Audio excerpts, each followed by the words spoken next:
La première question qui me vient à la tête, c'est pourquoi ça arrive? Pourquoi?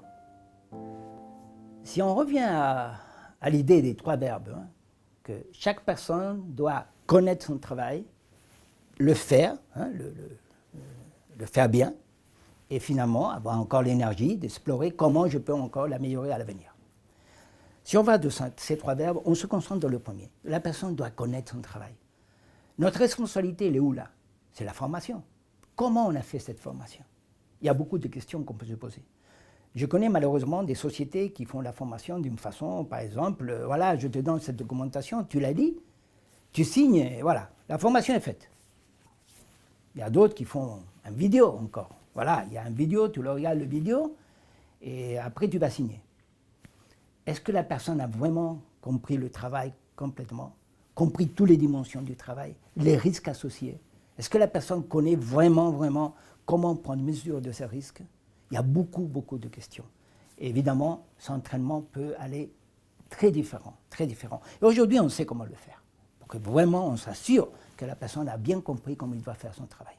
On va de la deuxième dimension, la dimension de le faire. Maintenant, il le fait. On suppose qu'il a compris, il va le faire. Alors, il y a beaucoup de décisions qu'il doit prendre tous les jours pour le faire, tous les jours. Les décisions sont impactées par les émotions, l'état émotionnel de la personne. Alors, la personne, nous ne sommes pas les mêmes tous les jours. Ça dépend de beaucoup de choses. Peut-être on a passé une mauvaise nuit, peut-être on a des problèmes chez nous, peut-être il y a un problème dans le trajet. Il y a beaucoup de choses qui vont nous impacter. Et cette situation émotionnelle va être un élément essentiel dans notre prise de décision. Est-ce qu'on connaît ça? Est-ce qu'on s'intéresse à ça?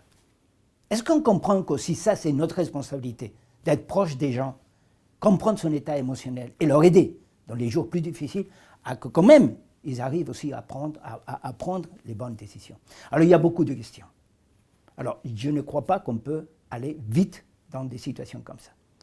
Et ça découvre peut-être des énormes opportunités à nous d'améliorer en plus. Alors une personne qui ne se comporte pas en sécurité, c'est aussi, de l'autre côté, une énorme opportunité de revoir tout notre système de travail. Alors, on ne peut pas aller aussi vite que ça, de le déplacer du business.